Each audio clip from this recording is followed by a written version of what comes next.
Today I want to challenge you to up your prepping game with some unusual items that maybe you haven't thought of before, and also a couple that might be controversial.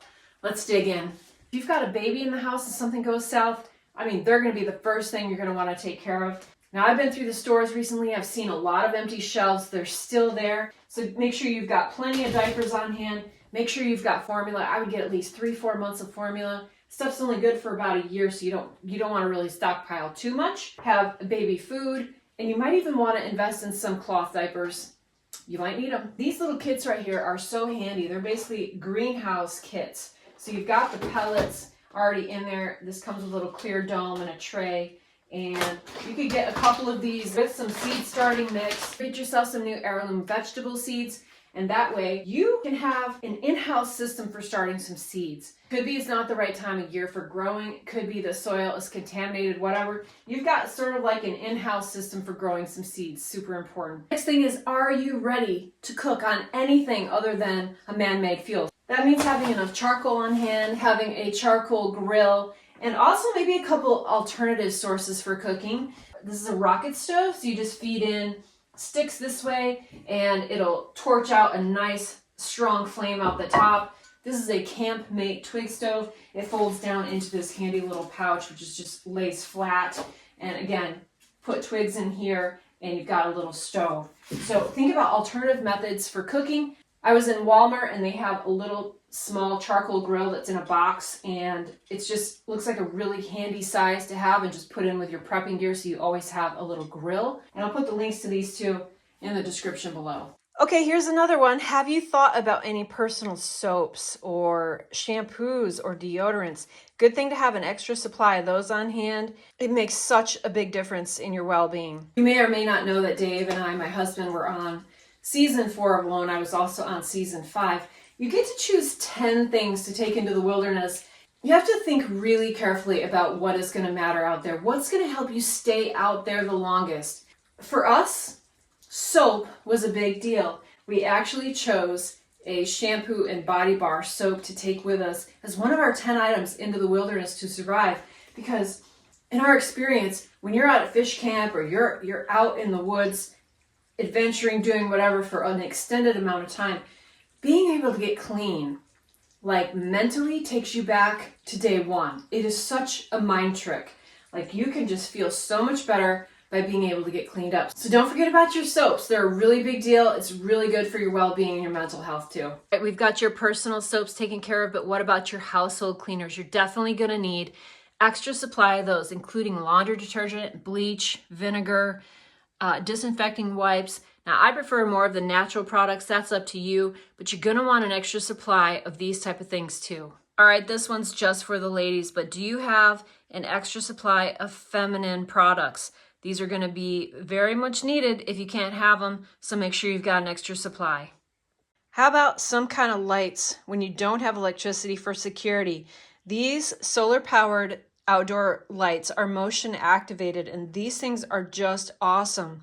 Get a couple of these. It's going to help give you some peace of mind for security. And also, I like these puck lights that just run on AA batteries. Those are really handy too. They're quite affordable, $30 or less, and they're going to help keep you safe when it's dark. Hey, don't forget your herbal teas to help you combat whatever illness or sickness you have. These are really great to have on hand. A good natural way to treat yourself. And don't forget to get a good selection of books that are going to help you learn about what is in your backyard, what you can forage for. That's going to help you be more healthy, and that would be available in times when there's no other medicine. So get yourself prepared with books and herbal teas and learn what you can forage to help keep yourself healthy. As far as tea goes, I also have my own stash of chaga. It's actually from Mongolia when I was there for Alone Season 5. That I've kept. It's nice and dry. I keep it in this container, and you can just simply chunk this off and throw it in a small chunk in a kettle of tea water, and it's going to be good for several rounds of tea out of this of one small chunk. So chaga is a really great mushroom. You should look into it, but just store it dry. This is really good to put in your storage. And don't forget some extra vitamins to throw in your supplies too. Now, I said I wasn't going to talk about food, but I do want to bring up one thing I think would be important, and that is hard candies. But here we've got just some Dum Dums, some Lifesavers, Smarties, some Werthers. If you didn't have anything sweet for a long time and somebody just gave you a lollipop, that would like make your day. So this is not only going to taste good, it's just going to be a mental boost. You know, whenever I go to the bank and I get a sucker, I still kind of like it. I'm always like, ooh, what color am I going to choose today? Like, so some of these may seem kind of trivial, but if you had a little bit of sweet candy, this would go a long way. So I'm going to put them in a Mylar bag with an oxygen absorber and seal them up. Think about that too. We are coming out of winter, and now is the time to find some good deals on some of these hand and toe warmers. If you can get some of these, throw them in your supplies. These are good to have. Again, something really quick I found interesting recently. I found these at Walmart. These are stackable water jugs. These were about $12 a piece, and I just love the fact that they can stack. I know some other stackable water containers are outrageously expensive, so I'm really excited to find these. I just wanted to share that with you guys. Stackable water jugs at Walmart, pretty cool. All right, so now we're going to get down to a couple of the things that I think may be a little controversial, and that is I have stockpiled a little bit of alcohol. This is bourbon whiskey, and I also have some vodka. Now, if things got really desperate, there would be some people who really would pay a lot of money for some alcohol, and you would be able to barter with this liquor. The other thing is, if you were cut, let's say, and you needed to get stitched up, I, for one, would want a couple shots of whiskey to take the edge off of someone stitching me up. So in maybe a certain medical situation, taking the edge off with a shot of whiskey might be a good idea. I remember as a kid, my grandpa using whiskey and honey and lemon when he had a cold to kind of help soothe those symptoms. So that's maybe worth a try. Now the vodka can have an additional implication of being used as a tincture. So you can take those books I was telling you about, learn about certain plants that would be really good to make a tincture out of. And to make a tincture, you just put alcohol with your herb in a glass jar. You soak it. The best book for finding out how to make tinctures and what plants to use for medicinal qualities is this one right here, The Lost Book of Herbal Remedies. This is by my friend Nicole Apelian, who was on season 2 and 5 of Alone with me. And this is just a fantastic book. It'll teach you how to make tinctures and salves and other things with the plants you can find in your backyard and out in the woods and around where you live. So I really highly recommend this book, and it's worth having vodka on hand to make those tinctures. But of course, also, you could barter with some liquor. So there's that. Okay, here's another one. A carton of cigarettes. Now, I had a really hard time buying this because I am not a smoker and I do not advocate smoking. But if we were in desperate times, there would be desperate people wanting to smoke. This would be a great thing to have on hand strictly for bartering. If you've ever read the book 1 Second After, outlines the scenario, what would happen to society in a very, very short amount of time if things went sideways. I only bought 1 carton. I believe there are 10 packs in here, and what I'm going to do is put them in a Mylar bag and seal it up with an O2 absorber so they'll stay relatively fresh. The enemies of long-term storage are air, heat, and moisture and bugs. So by putting this in the Mylar bag with the oxygen absorber, I'm at least going to help out that process. I don't really know how long tobacco lasts, but I will have these just stored away, long-term storage. The worst case scenario, I could use this for bartering. All you do for these Mylar bags is they're just open on the top.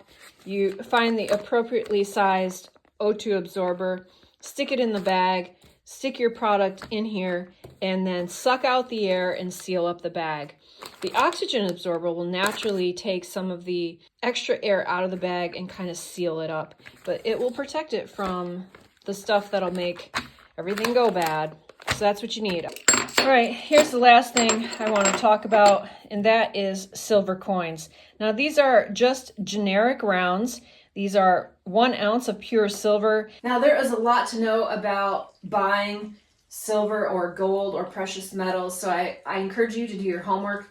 We just thought the best investment for us were these generic rounds. These are 1 ounce of pure silver. These will go for what the value of silver is at the time, but if you really didn't have any standard at the time, these would be valuable to just barter with. Now, if you invest in gold or bigger portions of precious metals, you know, it's going to be harder to divvy that up or to barter with it. So we just felt like going with the silver coins was just the right place for us to land. Now, when you talk about collectible silver coins, you're getting into a value beyond the actual value of the silver. So we didn't want to go that way. You need the right buyer for that piece too. But in a barter situation, these 1 ounce pure silver coins are going to go for the value of silver, which I think right now is around $28 an ounce.